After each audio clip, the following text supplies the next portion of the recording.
American astronauts stranded in space, their lives on the line. The lunar module was designed to only support 2 people. I keep counting the crew, there's 3 of us. Houston, we've had a problem. And it was that time when I said, it's going to be tough, maybe impossible to get this crew back home. An extraordinary rescue effort to bring them home safely. A combination of human courage and advanced technology. Now, Apollo 13 on Modern Marvels.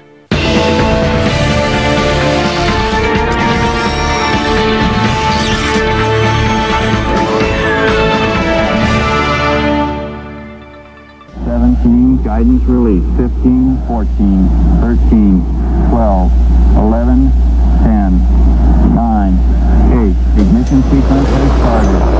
6, 5, 4, 3, 2, 1, 0.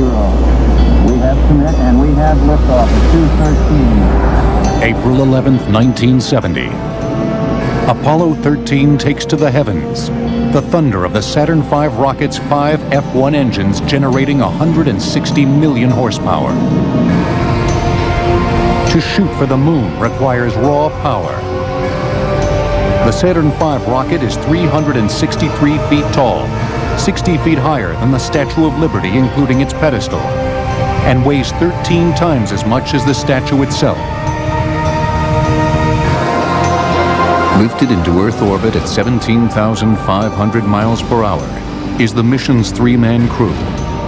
Commander James Lovell, lunar module pilot Fred Hayes, and command module pilot John Swigert. Apollo 13 would be the first mission to make a difficult lunar landing in rugged terrain. Back in 1969, Apollo 11 made history in the Sea of Tranquility. The first lunar landing, a moonwalk by Neil Armstrong and Edwin Aldrin Jr. Apollo 12 featured 2 more moonwalks, this time in the ocean of storms. Both missions, however, touched down on relatively flat portions of the lunar surface. Apollo 13 was to land in the mountainous region of the Fra Mauro Highlands, whose rocky surface scientists believed held clues to the birth of not only the moon, but of the entire solar system.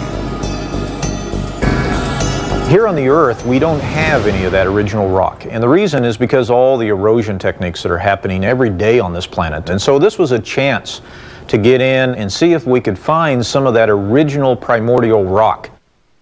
Apollo 13 was going to be my last flight. I thought this would be a great accumulation of a space flight career. So I was looking very anxiously to land in the Highlands, which had not been done before. 12 minutes and 39 seconds into the flight, Apollo 13 is inserted into Earth orbit.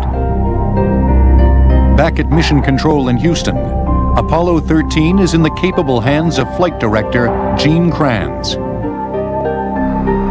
The square-jawed ex-Korean War aviator is known for his unshakable sense of organization and command. The flight director's job description is incredibly simple. It says, the flight director may take any action needed for crew safety and mission success.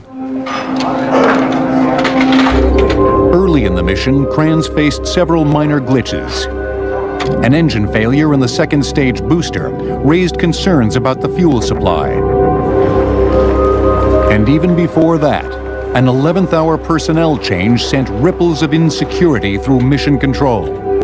1 week earlier, the crew was exposed to German measles, and doctors found Ken Mattingly, the designated command module pilot, had never had the measles before, and therefore was not immune. When you've worked on something, it's been your goal for many years, and you've worked on this particular flight for over a year, and there isn't a long line of repeat opportunities. I had a good case of feeling sorry for myself. I didn't want to lose them, and I argued with the doctors, saying that, I can't think of a better place to have the measles than around the moon. However, the doctors didn't agree, and he was dropped, and we brought Jack Swigert, the backup command module pilot, on board. Superbly trained for the job, Swigert fit in well. 2 hours, 41 minutes, and 47 seconds after launch, the spacecraft is injected into a lunar trajectory at 24,500 miles per hour. A half hour later, the cylindrical service module and conical command module are separated from the third stage booster, turned around in space, and then moved back in for docking with the lunar module. Lunar touchdown is scheduled for April 15th, 4 days away. But then, a simple request for equipment maintenance changes everything. Oxygen and hydrogen are kept on board in a supercooled state, minus 340 degrees Fahrenheit. When mixed in the ship's fuel cells, the gases combine to form electricity, heat, and even drinking water. Because oxygen and hydrogen in this supercooled state tend to settle unevenly in the tanks, the crew is periodically asked to stir the tanks with a remotely operated electric fan. Engineers refer to this as a cryo-stir.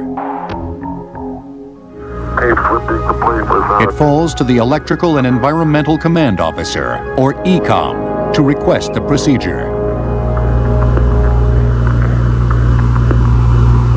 Dane, we've got one more item for you. When you get a chance, we'd like it to stir up your cryo tanks. In addition, I have a shaft and trunnion. Just to be a good ECOM, I decided to have an extra stir done before they went to sleep, which was about an hour before the end of my shift.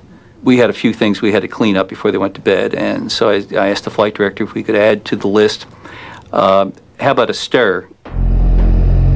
2 days, 7 hours, and 54 minutes into the mission, Jack Swigert flips the fan switch to stir the tanks.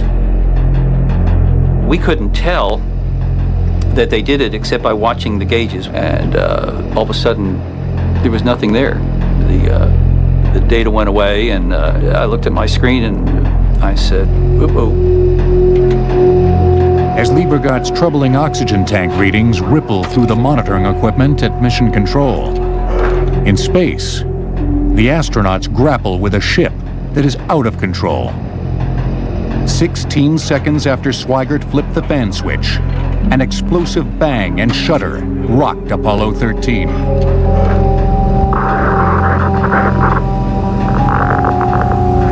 We had a pretty large bang associated with the caution and warning now. Lights coming on, noise all over, jets trying to fire to stabilize the spacecraft.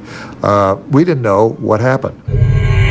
We will not lose this crew. Don't ever consider it, because if you even let that move in the smallest fashion into your mind, you're going to start compromising the direction you need to make the right things happen. So think positive, make things happen. For the first 60 seconds, the voice loops were literally chaotic because so many reports were coming in as the controllers would see jets firing and they'd see the electrical problem progress through other elements of the system. On board Apollo 13, there is a loss of power in what is called Main Bus B, one of two main power distribution panels. If one is gone, it means that half the systems in the spacecraft are dead. As in all space travel, adequate electrical power is critical.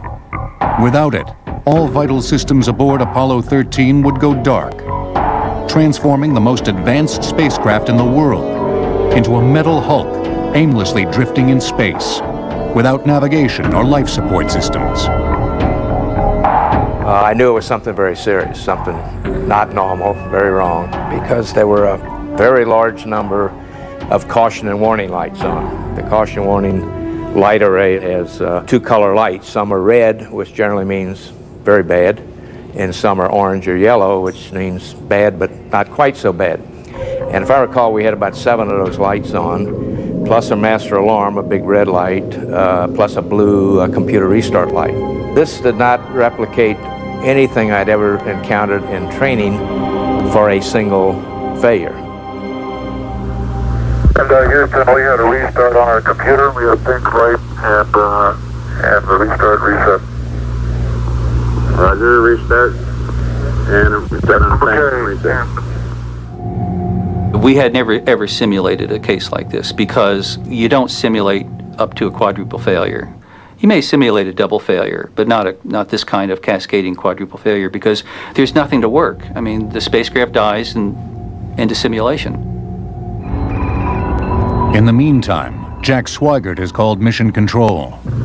Okay, Houston, we've had a problem here. Can say again, please. Houston, we've had a problem. You get that sort of burning sensation in the stomach, and you're saying, why me? Why now? Why didn't it happen on 12 or wait to 14? And what do we do to get out of this thing?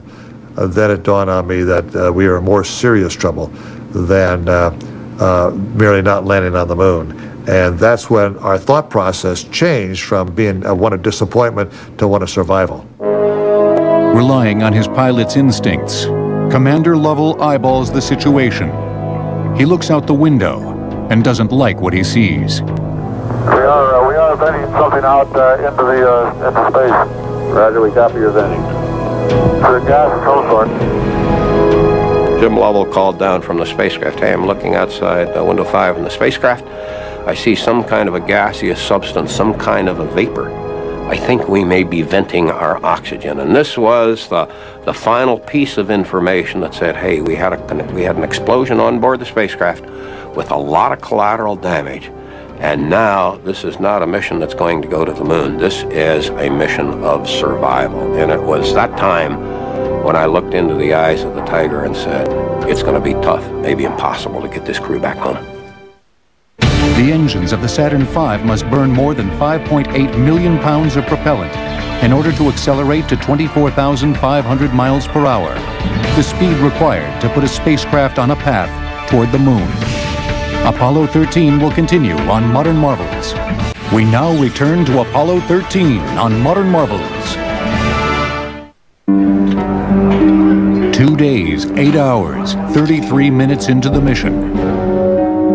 Apollo 13 is stranded in space. Those on the ground and up above can't help but think of the darkest chapter in NASA's recent past. In 1967, during the first Apollo mission, an explosive fire instantly killed all 3 men aboard. Virgil Gus Grissom, Edward White, and Roger Chaffee lost their lives on the launch pad when a fire broke out inside the cabin and spread rapidly in the concentrated oxygen environment. In January of 1967, we had the horrendous Apollo 1 fire, and I think it was a prime year to demonstrate what happens when you push for a goal so hard that you become blind, in some ways complacent to the dangers. Thousands of changes were made to the Apollo spacecraft, and I think a lot of people consider today that those 3 guys did not give their lives in vain.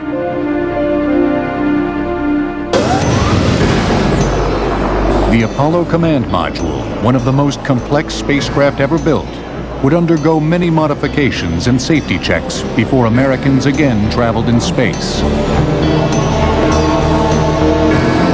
Apollo 7, carrying 3 astronauts, flight tested the command module circling the Earth. Apollo 8, with James Lovell aboard as command module pilot, was the first lunar orbital mission.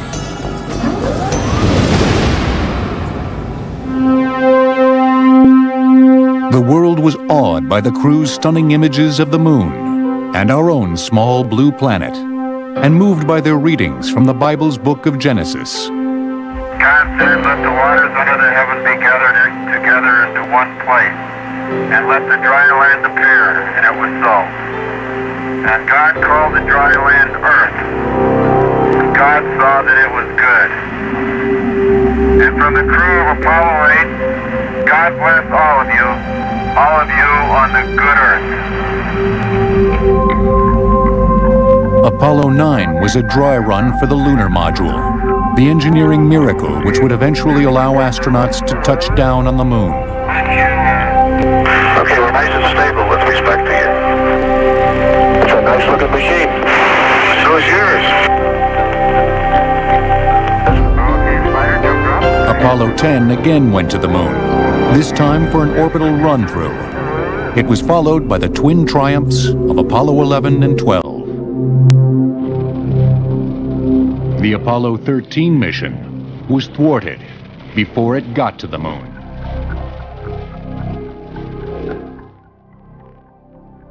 Its service module is useless. Half its electrical systems, called Electrical Bus B, are dead. The command module, the only part of the spacecraft with a heat shield capable of surviving re-entry, has just 2 hours of battery power.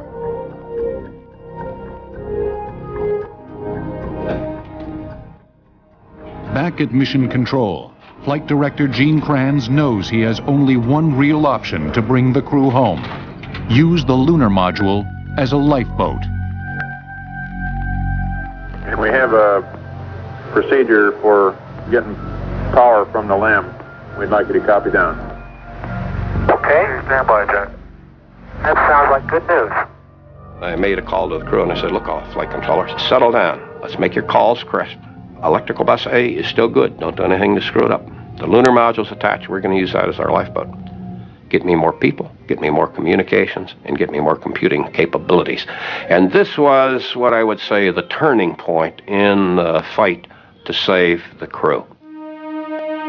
The concept of using the lunar module as a lifeboat was explored on earlier missions and run in simulations. The operations team envisioned using the lunar module's thrusters to correct a faulty moon orbit, for example. But working the lifeboat plan between the Earth and the Moon brought on a new set of problems that no one had ever considered. The lunar module was designed never to come back home again, had no heat shield. The skin was so thin that you could punch your fist right through it if you wanted to. And more than that, the lunar module was designed to only support 2 people. And, you know, I keep counting the crew, there's 3 of us. 2 days, 9 hours, 37 minutes into the mission, the Apollo 13 crew leaves the command service module and takes refuge in the lunar module. To save fuel and electricity, Mission Control opts for what is called a free return trajectory. Lovell and his crew could fly around the dark side of the moon and hopefully use that body's gravitational force to slingshot them homeward. It is a risky plan because it depends upon precise navigation using sightings on stars, and that was going to be difficult because the explosion had created yet another problem for Apollo 13. When I looked out the window, the explosion had put around the spacecraft thousands of small pieces of debris, and these were false stars. We couldn't tell a real star from a false star. There was no way to do a star sighting to know whether our platform had been aligned correctly or not. We're moving 7 miles a second toward the moon. And this debris cloud actually is moving along with us. And until we perform a maneuver to get away from that debris, it's going to be with us. Mission Control's solution was to use the only celestial bodies visible to the crew and attempt to set a course by them. They found features on the sun, the earth, and the moon that could be easily recognized by the crew and could be essentially established as a point source, so that we could use this as the equivalent of a star. As Lovell sights the Earth, Hayes sights the Moon through a periscope-like device called the Alignment Optical Telescope. If the alignment is good, the Earth and the Moon line up in the sights, verifying that the navigational system is on target.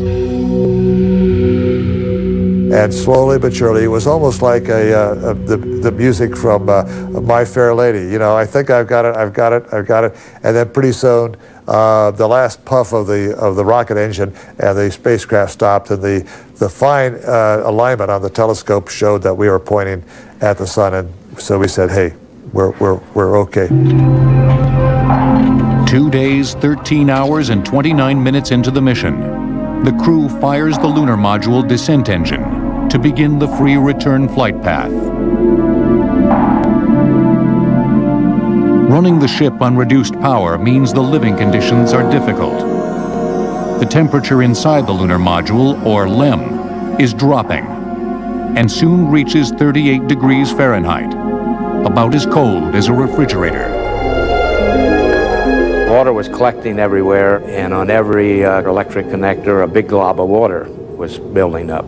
After a day, all three of us huddled in the limb, which in a way, I guess, helped just mutual body warmth. As the astronauts shiver in space amid their damp and dripping consoles, the equipment aboard Apollo 13, ironically, is in danger of overheating. Normally, water mixed with a coolant called glycol is circulated through the spacecraft to keep the equipment functioning properly. But on Apollo 13, water is scarce because 2 of the 3 fuel cells that produce it are damaged beyond repair. Heat will build up quickly in the spacecraft's electrical systems. Mission Control's only solution is to shut down all but the most critical devices. Get the spacecraft powered down as rapidly as we can to a survival mode, save the energy in case we might need it downstream, and this is going to put us on a plateau where we can think. Though he keeps a cool head, Kranz desperately needs to know how long the electrical power in the spacecraft could last. The news from his engineers is not good. To make it back to Earth, the astronaut's lifeboat would have to consume only 15 amps of electricity per hour. But the lunar module designers calculate the minimum draw at 20 amps per hour. Somehow, Kranz and his team have to get the draw down by 5 amps to make it possible for the crew of Apollo 13 to get home. While the launch controllers get out their slide rules and grapple with the problem around the clock, Kranz knows that even that will not be enough.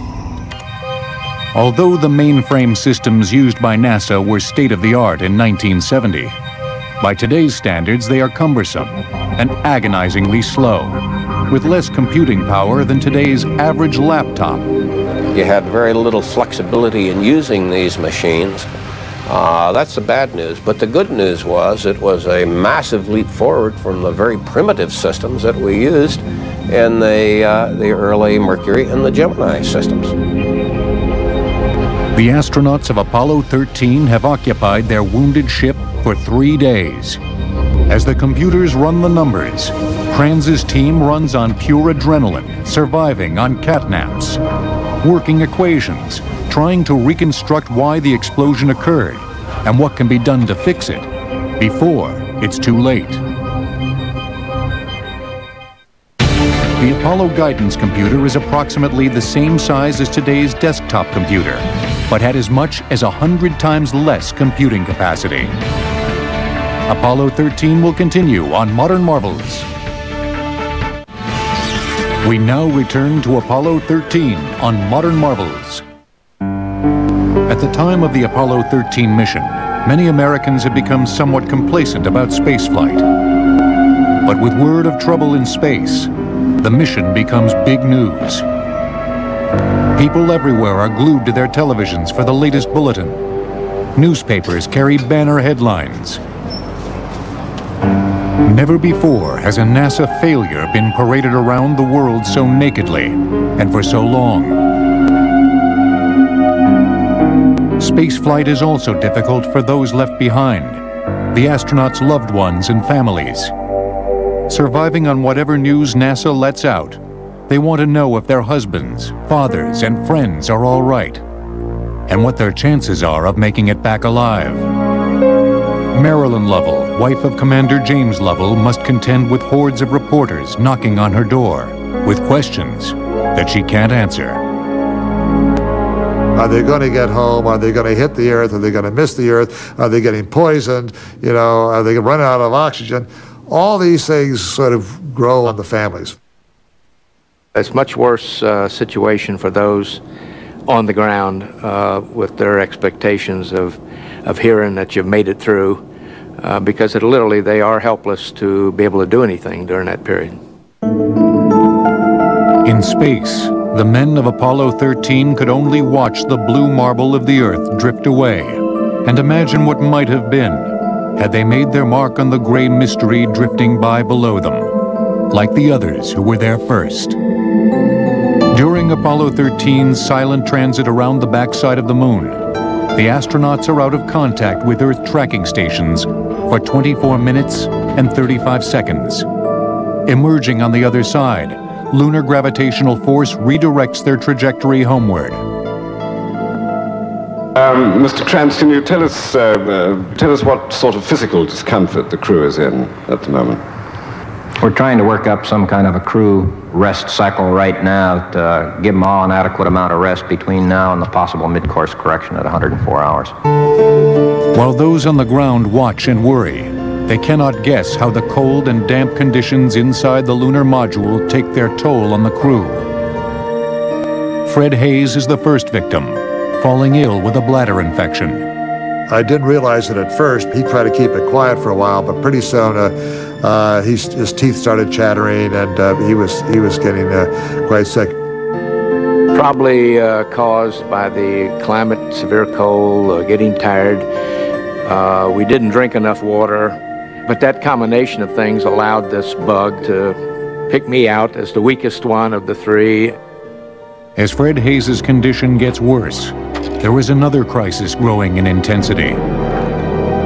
The Apollo 13 crew is at risk of poisoning themselves with every breath. One of the things that had to be contended with was the carbon dioxide buildup in the spacecraft from the crew expiration of their breath. And yes, it was anticipated to become a problem. With each breath in, the crew draws precious oxygen into their lungs. With each breath out, they expel carbon dioxide, a deadly substance in sufficient quantity.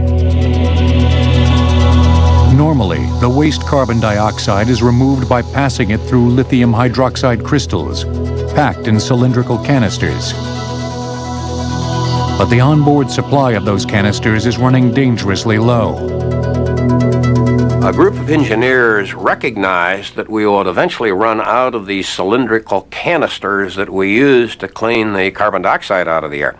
But they also recognized we had plenty of square canisters over in the command and service module that weren't going to get used. We literally had square pegs and round holes. The different contractor built the system in the command module, used little cubical lithium hydroxide canisters, and because of design considerations in the lunar module, they made them cylindrical. So they came up with the idea of fabricating an adapter made out of the cardboard cover of the flight plan, the plastic bag that they had their lunar suits in.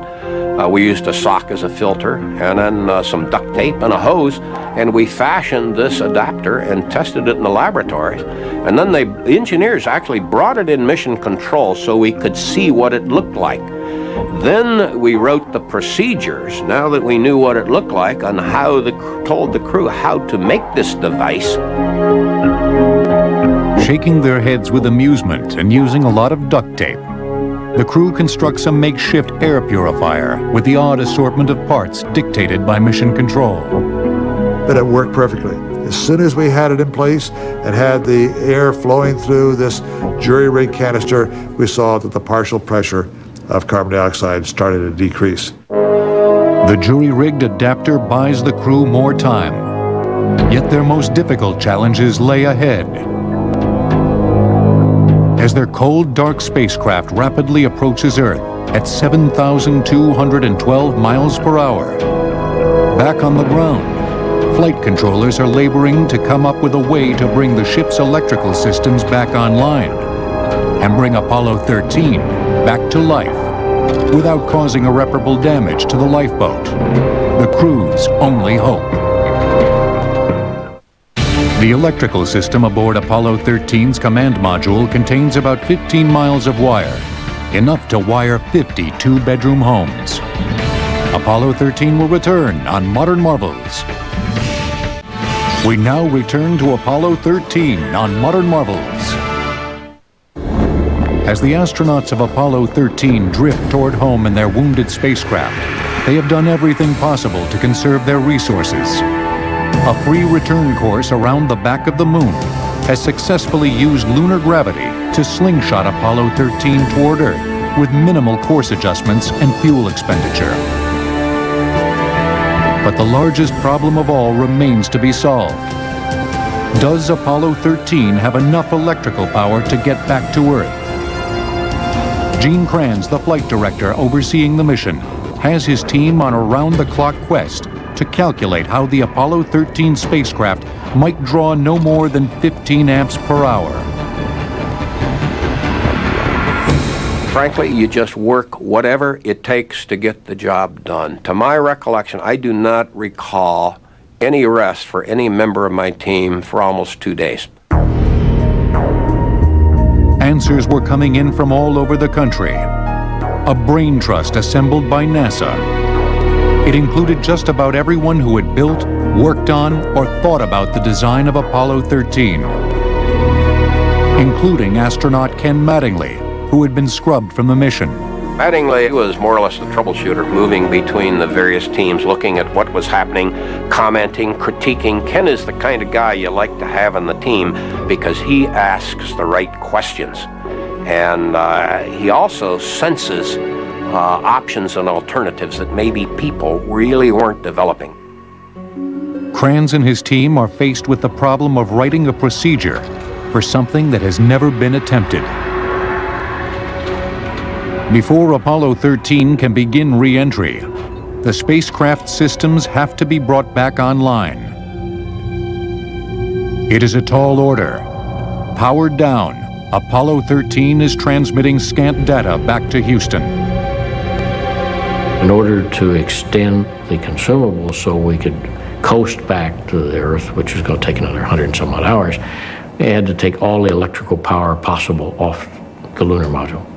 And so that meant just turning off all of the guidance computers. We left ourselves with a fan to circulate cabin atmosphere, a radio to talk, and that's about it. The most disturbing thing to the folks on the ground was the fact that all this equipment turned off. They had no further insight into the health of the spacecraft. Without active instrumentation, the launch controllers have to find a way to power up the spacecraft systems with the least amount of electrical drain. Since the lunar module is still connected to the command module, engineers pursue the most logical path.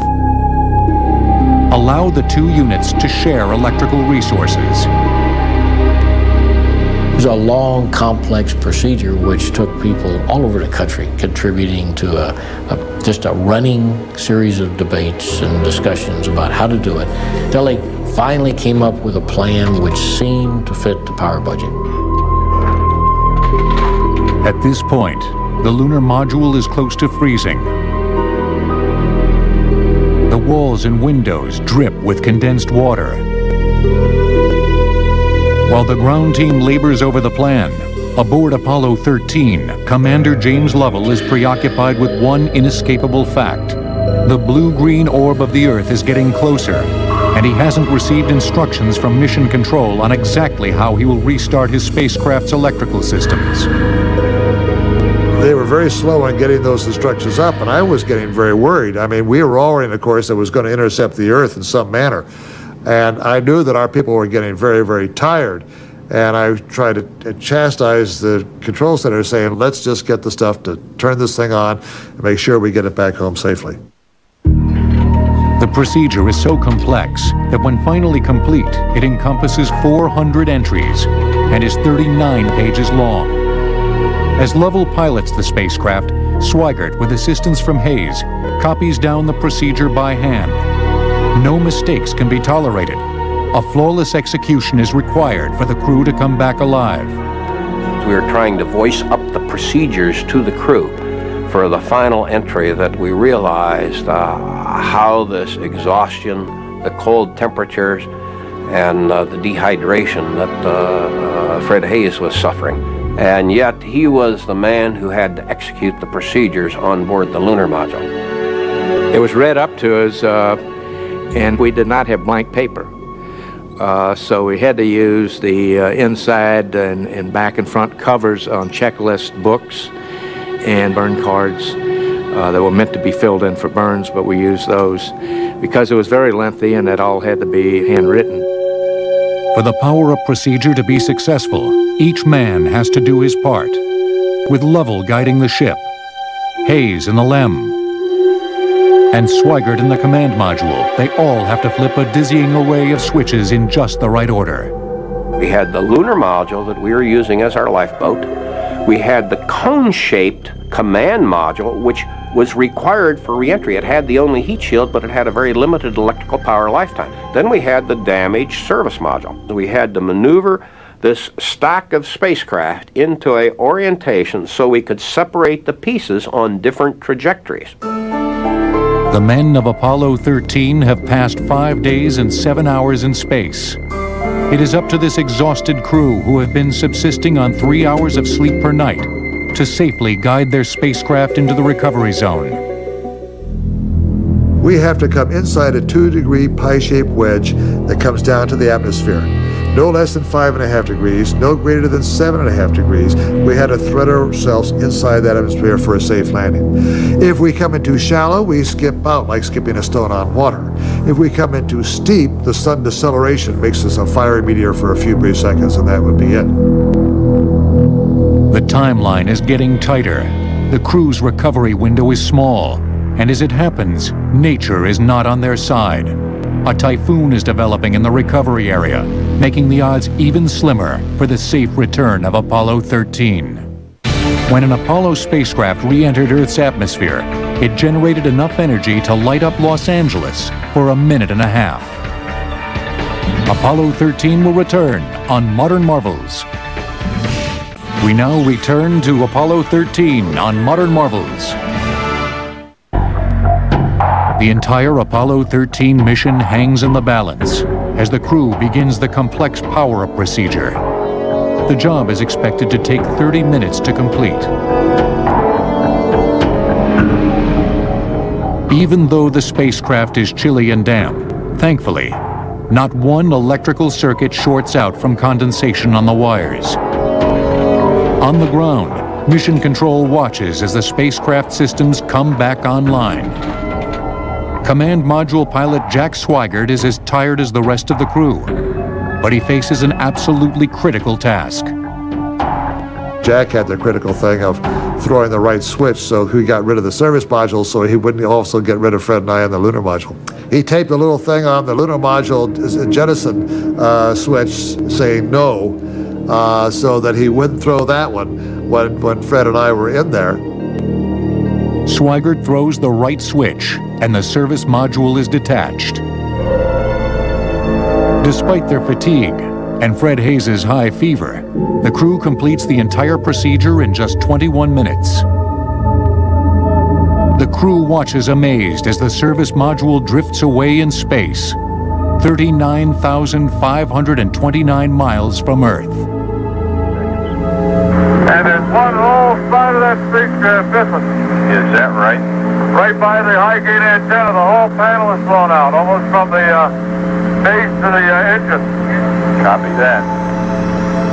While the lunar module is okay, for the first time it is clear how much damage to the service module has been caused by the explosion. Back at Mission Control, there is more bad news. The spacecraft is drawing 2 more amps than it ought to. Tolerances are so tight that Apollo 13 might run short of electrical power just when it's needed most. Added to that concern is the knowledge that the spacecraft has drifted off course. It was dicey all the way to the very end. The Navy came in and said, we have a typhoon developing in the Pacific just off Samoa, where we're bringing spacecraft back to, and they were really looking at seeing if we could change our landing point any. But that is when we determined that we were actually not on the proper return path. As we're now approaching the Earth's atmosphere, we're only about 8 hours out. The trajectory people come in and say, hey, flight, we are off our return trajectory again. We have to perform another emergency maneuver to get back in the re-entry corridor. The 2 extra amps are vanquished when at Mission Control's instruction, part of Apollo 13's backup navigation system is shut down. Finally, re-entry begins after 5 difficult days in space. When you first hit the atmosphere, the very upper reaches, you're ionizing the air to some degree, so the spacecraft, including the interior, takes on a little white glow. Just think of yourself inside of a neon light bulb. The ionization of air around the command module during re-entry prevents radio contact with mission control for a period of about 4 minutes. But during Apollo 13's re-entry, 5 minutes pass with no communication from the crew. Mission control becomes absolutely silent. All you hear is the noise of the air conditioning and the hum of the electronics, and every eye is on the wall, clocks counting down to 0. When it finally hits 0, you say, Apollo 13, Houston, and you don't get any response. All you hear is static. And you call again, and you call again, and finally, after 1 minute, for the first time in this mission, you're wondering what in the hell happened. But hope is eternal there. You keep calling, and at 1 minute and 27 seconds, you got this call. Okay, go. Okay, we read you, Jack. That was Command Module Pilot Jack Swigert. And when you see those parachutes blossom on that screen, I believe many of the mission controllers, myself included, literally cried. 5 days, 22 hours, and 54 minutes into the mission, the command module splashes down within 4 miles of the recovery aircraft carrier. The splashdown comes, and of course, and we bob back up again, and we see water on the windshield. There's a great sigh of relief. The weary and chilled astronauts board the recovery ship, USS Iwo Jima. The chaplain then turned and he gave a prayer of thanks for the millions and millions of people who prayed for our safe return. O Lord, we joyfully welcome back to Earth astronauts Lovell, Hayes, and Swigert. We offer our humble thanksgiving for this successful recovery. Amen. And when that crew hit the carrier deck, and when we handed over our responsibility to the aircraft carrier task force commander, then we could celebrate. And that was only then that we could feel this intense release that we had pulled off a miracle. When the astronauts are reunited with their families in Hawaii, President Richard Nixon awards them the Presidential Medal of Freedom. And the world rejoices at the crew's safe return. Well, it was sort of hard to grasp all this positive attention we were getting. The one letter that I cherish, Charles Lindbergh wrote me that he was in the Philippines, but listened to the radio from Manila to how far we were coming and whether we were going to make it or not. Lindbergh, like the astronauts of Apollo 13, knew about staring down fear and overcoming the limitations of a flying machine. Apollo 13, mission-wise, was a failure. But it was a triumph in human ability to take a crisis and through crisis management get almost certain catastrophe back home safely. A triumph of ingenuity and guts. The Apollo 13 mission is often called NASA's most successful failure. It caused the American Space Agency to re-examine itself and the purpose of the space program. In a mission post-mortem, engineers learned that excess voltage fed to the oxygen tank a month before launch had damaged a thermostat, causing the tank to overheat and degrading the insulation on the electrical wiring. When the fan was turned on for the cryostir, a short circuit resulted in a spark, which caused the tank to catch fire and explode. The lessons learned on the Apollo 13 mission will remain with NASA forever and bring a deeper meaning to the grand mission of going to the moon. For some, it has been seen as an act of necessity.